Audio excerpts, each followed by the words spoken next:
क हलंत में अ जुड़ेगा तो बनेगा एक क हलंत जोड़ अ बराबर है क है, और उस वर्ण को पुनः या उसको टुकड़ा नहीं कर सकते, है ना, उसी को हम वर्ण कहते हैं। Hello my dear students, welcome to my YouTube channel warning study. जैसा कि थंबनेल के माध्यम से आपको पता चल ही गया होगा कि आज का वीडियो में आपको क्या देने वाले हैं। आज का सबसे बेहतरीन टॉपिक है हिंदी व्याकरण का, जिसका सबसे बेहतरीन टॉपिक है वर्ण। सबसे पहले हमको ये जानना है कि आखिर वर्ण है क्या। सबसे पहला क्वेश्चन, वर्ण है क्या? तो देखिए, वर्ण आपको पता होगा, वर्ण जब आप बोलते हैं, देखिए कभी भी कोई बात अगर हम बोलते हैं तो उसके साथ कुछ अंश जुड़ा रहता है। जैसे कि एक किसी ने सिंबॉलिक बनाया, जैसे कि मतलब पूर्व में ही हम लोग को एक सिंबॉलिक, यहाँ पे पूर्व में कुछ सिंबॉलिक बनाया गया। यहाँ पे जैसे कि म, हम मुख से बोले म, राइट, तो म को इस एक प्रतीकात्मक या कि एक सिंबॉलिक दिया गया यहाँ पे, जिसको हम म बोलेंगे, इसको हम क बोलेंगे, इसको हम ख बोलेंगे, इसको हम ग बोलेंगे। इस प्रतीकात्मक इसका इकाई दिया गया, सिंबॉलिक एक सिंबॉलिक दिया गया। तो भाषा की सबसे मौखिक इकाई जो है ध्वनि, है ना, इस ध्वनि को हम टुकड़ा नहीं कर सकते। वैसे, है ना, वैसे ध्वनि को जो हम जिस सिंबॉलिक से अंकित करें उसको हम वर्ण कहते हैं। अब जैसे कि मैंने फर्स्ट बार बताया कि भाषा की सबसे मौखिक इकाई ध्वनि कहलाती है। और जब यह ध्वनि, मुख से जो आवाज़ निकलता है उस ध्वनि की बात कर रहा हूँ मैं, जब यह ध्वनि लिखित रूप में धारण कर लेती है, इस लिखित रूप में धारण कर लेती है ना, और उसको हम टुकड़ा नहीं कर सकते, मतलब विभाजित नहीं कर सकते, तोड़ नहीं सकते, है ना, बांट नहीं सकते, उसे हम वर्ण कहते हैं।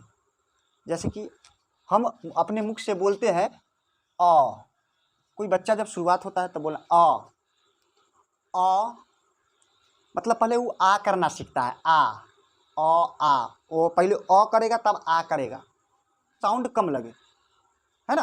तो यहाँ पे हम देख रहे हैं कि अ, ई, उ, आ पढ़ते होंगे तो आ, इसके बाद हर्ष ई, इसके बाद दीर्घ ई, इसके बाद हर्ष उ, इसके बाद दीर्घ उ, मतलब हर्ष मतलब छोटा, शॉर्ट, जिसमें अ, हर्ष ई, दीर्घ उ।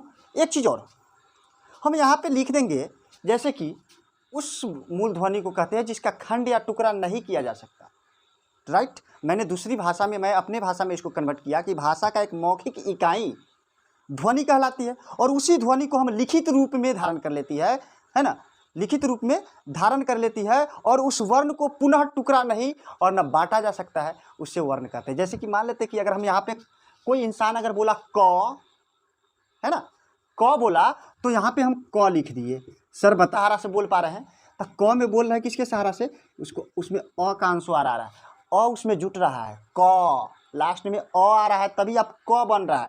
अ नहीं आएगा तो क नहीं बनेगा। आप ख भी बोल के देख लीजिए, आप ग भी बोल के देख लीजिए, उसके लास्ट में अंश में उसका जो अंश है, पीछे जो उसका अंश अ आता है, यहाँ पे देखिए। तो यहाँ पे हम देखिए कि क में आ रहा है, तो हम बिना अ वाला क को कैसे बोले, है ना, जिसमें हम ऐसा क बोलना चाहते हैं जिसमें अ का अंश आए ही नहीं। हम ऐसा क बोलना चाहते हैं जिसमें अ का अंश आए नहीं। तो यहाँ पर हम अगर हम क लिख दिए तो इसमें पता है कि इसमें अंश आ जाता है, लेकिन इसी हम इसको क हलंत लगाएंगे। क में जैसी हलंत लग गया, इसका मतलब है कि इस क में से अ का अंश खत्म हो गया। सीधा बात समझ लीजिए, क में जैसे हम हलंत लगा लिए, इसका अर्थ हुआ कि हम अ के बिना तो क बोल नहीं पाते हैं।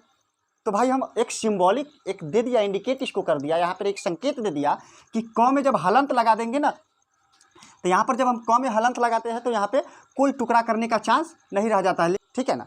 अब यहाँ पे तो इसीलिए मैंने पूर्व में ही बताया कि भाषा की सबसे मौलिक इकाई ध्वनि कहलाती है, और जब वह ध्वनि लिखित रूप में धारण कर लेती है और उस वर्ण को टुकड़ा नहीं कर सकते, न बांट सकते, न विभाजित कर सकते, है ना, उसी को हम वर्ण कहते हैं, ठीक है ना। तो यहाँ पर हम न अ को दो टुकड़ा कर सकते हैं, आ के कर सकते थे, यहाँ पर आ जो था, आ को अ प्लस अ कर के बराबर आ कर सकते थे, लेकिन अ के कोई टुकड़ा है, अ का कोई टुकड़ा करके बता, नहीं होगा आ का टुकड़ा। वो हर्ष ई जो इसमें और कोई ई का शामिल नहीं किया गया है, दीर्घ ई में हर्ष ई प्लस हर्ष ई बन जाता है दीर्घ ई, इसलिए इसमें हम ई हर्ष ऊ, है ना, इसमें मतलब ऐसे ऐसे ऐसे वर्ण हमको चाहिए जिसमें साउंड का शॉर्ट फटाक से बोल दे और साउंड कम लगे और तुरंत हो जाए, जिसमें ज़्यादा समय बोलने में न लगे। जैसे कि जब हम बोलते अ बोलते हैं, जैसे बोलते हैं आ, अ से हमको ज़्यादा समय आ में लगता है, इसलिए उसको हम नहीं लिखे, चूँकि उसमें 2 गो अ है शामिल, इसलिए समय ज़्यादा लगता है। हर्ष ई है, हर्ष ई है, तो इसमें हर्ष ई है तो हर्ष हम बोलते आ ई। तो ई जो बोले उसमें डबल ई है, ई हर्ष ई प्लस हर्ष ई इजकल टू दीर्घ ई, है ना। तो इसीलिए हम यहाँ पे ई, इस ई को टुकड़ा नहीं कर सकते, ई हम शॉर्ट में बोलेंगे ई ऊ नहीं ऊ। इसके बाद जब हम क सोझे लिख देंगे तो भैया गलती हो जाएगा, क तो गलती हो जाएगा। देखिए कैसे गलती हो जाएगा, क तो हम बोलते हैं तो क में तो हम और लास्ट में हमारा अंश बोल के देखिए, क लास्ट में उसका अंश अ आता है भाई। तो बिना अ वाला क कैसे बोले, बिना अ वाला क कैसे बोले, तो भाई क में हलंत लगाना पड़ेगा। क में जब तक हलंत नहीं लगाइएगा तब तक आप क बिना अ वाला क नहीं बोल सकते। इसीलिए इसमें क हलंत लगा दिया है, ख हलंत लगा दिया है, ग हलंत लगा दिया है, च छ ज झ सब में हलंत लगा के उसका अ का अंश समाप्त कर देना, तो वर्ण कहलाएगा। आगे चलते हैं। वर्ण अक्सर मतलब व्याकरण में देखा गया है कि वर्ण 2 ही प्रकार का होता है, लेकिन एक्चुअली वर्ण 3 प्रकार का होता है। वर्ण जो है, वर्ण का क्या गो प्रकार, 3 गो प्रकार होती है, ध्यान देना। वर्ण का क्या गो प्रकार, 3 गो प्रकार। जैसे मैंने वर्ण का कुछ प्रकार लिखे, जैसे स्वर वर्ण, व्यंजन वर्ण, आयोग वर्ण, 3 प्रकार मैंने लिखा। अक्सर ग्रामर व्याकरण में जो है इसका 2 ही रहता है, लेकिन यहाँ पे हम 3 लिख दिए। क्यों लिखे अभी पता चल जाएगा। देखिए जैसे कि जो स्वर वर्ण जो होता है, स्वर वर्ण की जगह सबसे पहले तो हम इसके बारे में पढ़ेंगे, बारी बारी से सबके बारे में पढ़ेंगे, लेकिन से पहले सिर्फ हम स्वर वर्ण के बारे में पढ़ेंगे, है ना। स्वर वर्ण क्या है, देखिए स्वर वर्ण एक ऐसा वर्ण है जिस वर्ण में किसी अन्य वर्ण की सहायता नहीं ली जाती है। सीधी बात, अपनी भाषा में इसका डिफिनीशन या अपनी भाषा में इसको परिभाषित करो। स्वर वर्ण ऐसी वर्ण है जिसकी उच्चारण करते समय किसी दूसरे वर्ण की सहायता नहीं ली जाती। कह सर ये तो किताब में लिखा हुआ है, हाँ लिखा हुआ है किताब में, लेकिन किताब में जो लिखा हुआ है उसको और आसान अपना भाषा में इसको कन्वर्ट करके अगर हम लिखते हैं, अगर पढ़ते हैं, तो हमारे लिए ज़्यादा बेहतर रहता है, चूँकि हमको याद रहता है। हम किसी भी चीज़ को अगर हम पढ़े हैं तो प्रयास किए कि हम उसको अपनी भाषा में कन्वर्ट करें, हम उसको अपना बस में करें, हम उसके बस में नहीं, हम उसको अपना बस में करें। ऐसी मतलब आपको रचनात्मक बनाना है पढ़ाई के प्रति, राइट। सबसे पहले हम स्वर वर्ण के बारे में जानेंगे। यहाँ पे स्वर वर्ण देख रहे हैं आप, स्वर वर्ण, तो स्वर वर्ण देख रहे हैं। देखिए स्वर वर्ण कौन कौन होता है, तो स्वर वर्ण होता है अ,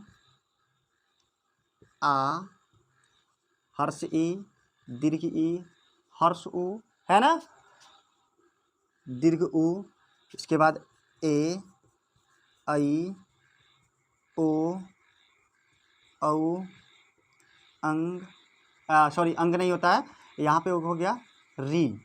अब देखो 1 2 3 4 5 6 7 8 9 10 11, टोटल मेरे पास स्वर वर्ण की संख्या 11 है। 11 है, देखो यहाँ पे 11 हो गया। अंग जो अंग और अ, मैं अभी ही बता देता हूँ, अंग और अ, ये जो वर्ण है ये आयोगवा है। अंग और अ ये जो वर्ण है ये क्या है, आयोगवा है। अब यहाँ पे स्वर वर्ण की संख्या तो 11 होती है, ठीक है, लेकिन स्वर वर्ण में भी 3 प्रकार का होता है। स्वर वर्ण भी 3 प्रकार की होती है। देखो स्वर वर्ण भी 3 प्रकार के, स्वर वर्ण भी कितने प्रकार का, 3 प्रकार का है ना। जैसे पहला है ह्रीश्व, ह्रीश्व स्वर, ह्रीश्व स्वर।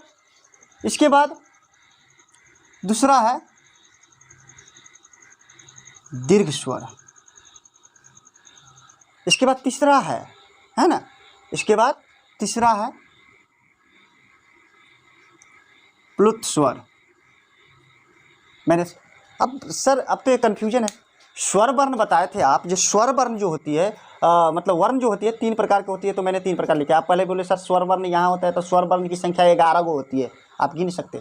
स्वर वर्ण की संख्या 11 गो हो गया। अब स्वर वर्ण का संख्या जब 11 गो हो गया, तो यहाँ पे देखते हैं कि आप फिर बता रहे कि स्वर वर्ण अब 3 प्रकार के होते हैं, ह्रस्व स्वर, दीर्घ स्वर, प्लुत स्वर।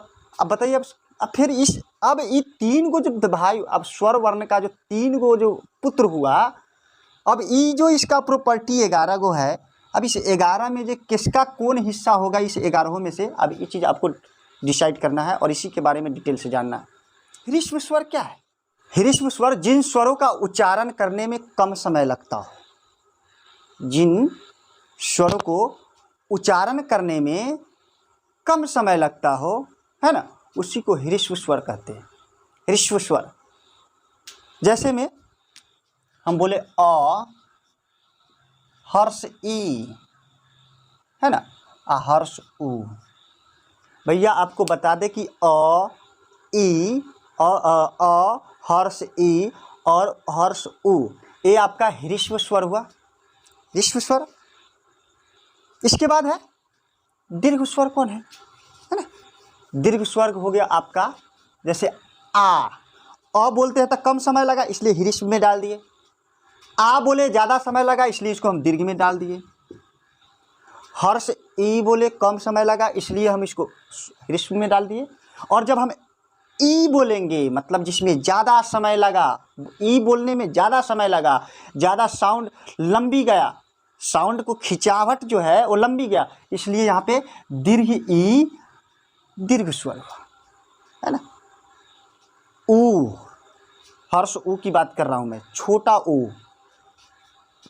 ह्रस्व स्वर। लेकिन उह, इसमें मुख से जो हवा का जो प्रेशर है बढ़ जाता है, मतलब बोलते वक्त हम भाषा जब बोलते हैं तो बोलते वक्त जो हमारा साउंड होता है, साउंड जब निकलना शुरू करता है हमारे अंदर से, कंठ से शुरू होता है जब निकलना साउंड, तो हवा का प्रेशर अगर ज़्यादा बढ़ जाए जिस वर्ण को बोलते वक्त, उसको हम दीर्घ स्वर में डालेंगे, और कम में ही हो काम चल जाए उसको ह्रस्व में डालेंगे। जैसे अ बोले चल जाएगा, आ बोले अ से ज़्यादा समय लगा इसलिए इसको इसमें डाल दिए दीर्घ में। दीर्घ मतलब लंबा, लॉन्ग, है ना। इसके बाद दीर्घ ई जो हम लिखे हैं यहाँ पे दीर्घ में, सही बात, हर्ष ई था तो हम इस स्वर में डाल दिए, है ना। दीर्घ ई आ गया तो इसको दीर्घ ई बोलते हैं तो कम समय लगता है, जब इसी में ई बोलते हैं तो ज़्यादा समय लगता है, नहीं। लेकिन इसी में दीर्घ ऊ है तो उह क्या है, ये दीर्घ स्वर है। ए में भी ज़्यादा समय लगता है भाई, है ना, ए में भी ज़्यादा समय लगता है। और इसी में बोले आई, ओ, है ना, और औ, क्या। देखिए इसको हम अगर जब तक बोलेंगे, बोल के हम खुद को महसूस करेंगे तब ना बताएंगे आपको, ऐसा तो है नहीं हाली हाली बता दिए, आपको समझ में भी आना चाहिए, है ना। यहाँ पे अ ई उ, आ दीर्घ ई दीर्घ उ, ए आई ओ औ, ठीक है। अब यहाँ पे मतलब अब इसका परिभाषा की बात करें, ह्रस्व स्वर वैसे स्वर जिसको उच्चारण करते समय, बोलते समय कम समय लगे और अंदर से हवा का प्रेशर कम आए, इसको ह्रस्व स्वर में रखते हैं, उसे ह्रस्व स्वर कहते हैं। दीर्घ स्वर वैसे स्वर जो ह्रस्व स्वर के उच्चारण करने में जो समय लगता है उस समय से दुगुना समय जिस स्वर में लगे उसको दीर्घ स्वर कहते हैं। हम अपनी भाषा बोल रहे हैं, अपनी देहाती भाषा में आपसे बतिया रहे हैं, कोई आपका कुछ अलग अनुभव महसूस होगा। तो भाई प्लुत क्या होता है? प्लुत स्वर, ये तो हम नया सुने हैं, प्लुत स्वर। तो प्लुत स्वर वैसे स्वर को कहते हैं जो ह्रस्व स्वर को बोलने में, जो ह्रस्व स्वर के बोलने में जो समय लगता है उस समय से 3 गुना समय प्लुत स्वर में लगता है। जैसे आप कहीं आप अगर देखे होइएगा तो ठीक है, अगर कहीं नहीं देखे होइएगा तो आप कहे, आज से गौर कीजिएगा, आप यहाँ पे लिखल रहेगा ओम, ओम, ओम, 3 गो पॉइंट लगता है, इसीलिए मैंने बीच में 3 लिखा। इसको अंक से गिनना जाता है। 3 गुना समय लगा तो 3 लिखेंगे, 4 गुना लगेगा तो 4 लिखेंगे, 5 गुना लगेगा तो 5 लिखेंगे। लेकिन यहाँ पे हम जब ओम बोलते हैं तो हमारा जो ओम बोलने का जो उच्चारण है वो ह्रीश्व स्वर से 3 गुना ज़्यादा समय इसमें लगता है, इसलिए इसको हम प्लुत स्वर अलग इसको रखा गया है ना। तो यहाँ पे हम एक बार क्लियर कर दे, वर्ण 3 प्रकार के, स्वर वर्ण, व्यंजन वर्ण, आयोग वर्ण, राइट। नेक्स्ट, स्वर वर्ण की संख्या 11 होती है, राइट, जैसा कि इसमें लिखा हुआ है।